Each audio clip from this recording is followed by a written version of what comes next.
Alright guys, so I want to give you a quick rundown of what's new this year for bow season. It is the Elite Envision. My wife ordered this for me. I got it Tuesday. I had to get it sighted in and all that stuff real quick so that I could hunt with it this weekend. It's been kind of a last minute thing. But, so you can see I got my GoPro set up on it, just on the stabilizer. It's got the 8-inch Elite stabilizer. It's got the QAD drop away rest. I got a kisser button. I've never run one of those before. That's new.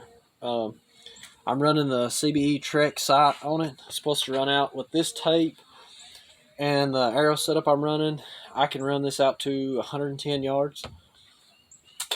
And all you got to do, now that I've got it sighted in, which was fun. It wasn't too terrible, but you just flip this little lock knob right there and then just run it up or down all the way out to 110 yards.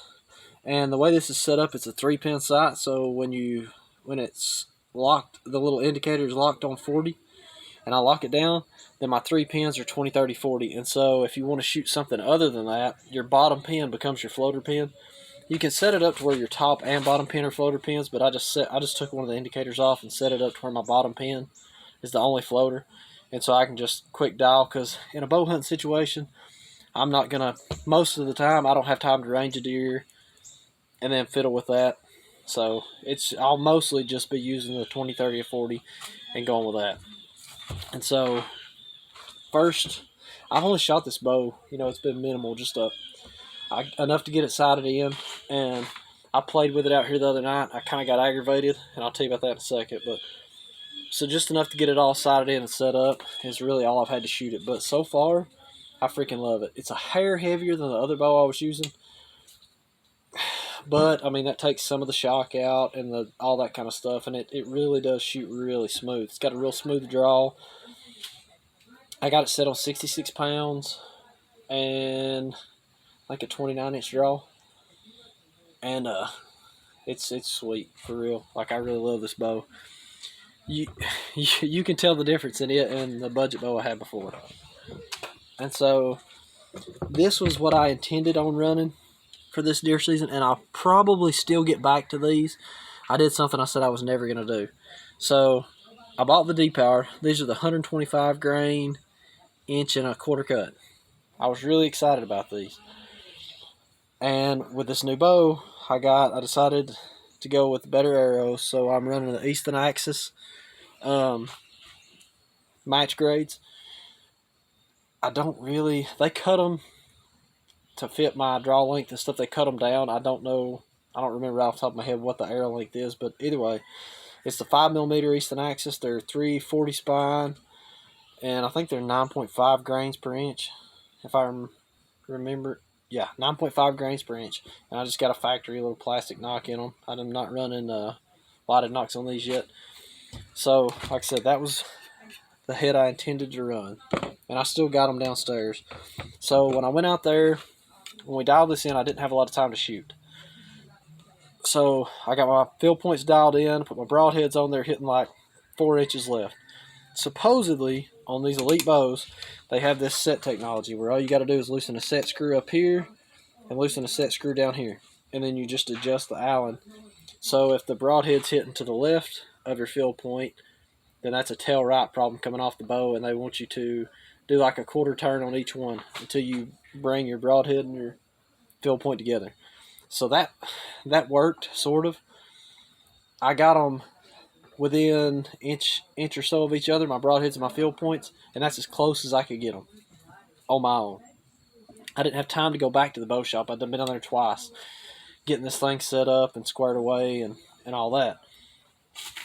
And they were so busy, we didn't have time, and my broadheads hadn't came yet at the time when I done all that. So I ended up I came home to sight these to get these running right, and this was like on Friday evening. And I was supposed to go hunt Saturday morning, yesterday morning, and I couldn't get them. They flew good at 20 yards. So let me back up. When I was sighting all this in, my field points, I shot all the way out to 60 yards, and that's what you have to do to sight in to find your sight tape. for these CBE Trek sights. So all the way out to 60 yards, and I've never shot past 40 before, but all the way out to 60 yards, I had this thing money with the field points. We were running out of time, so I shot the broadheads a couple of times at 20. And they were good at 20. Like I said, I had got them kind of worked in at 20. And so when I came home Friday evening, I was like, I need to go shoot a little before I take these hunting and make sure I'm good. So at 20 yards, they were decent. They're flying pretty good. As soon as you backed up to 30, it was all over the place. Some were to the left, some were to the right. I just could not keep them consistent. And I tried, but I'm not a bow expert. You guys know that. I'm no bow tuner, no bow wizard, nothing like that. I could not for the life of me get these things to do what I wanted. So I got mad, and against my better judgment, I got a buddy who shoots these, and he swears by them. And the guys at the bow shop tried to talk me into them too. That is the 2-inch cut 100 grain Swackers. I've never used a mechanical head. I always said I wouldn't, but to my understanding, as long as you stay off that shoulder blade, as long as you take good shots, and I guess this will just make me practice better shots, making sure I've got the right shot that I want before I take the shot. You know what I mean? With these, I didn't worry so much because these, I already found out with the 100 grain model, they'll punch right through a shoulder blade. If you screw, I'm not aiming for the shoulder blade, but if you screw up and get in it, these will go through it.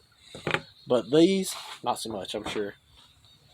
So, for now, that's what I'm running, 100 grain Swackers, until I can get some time to get back to the bow shop and find out the tuning issue with these.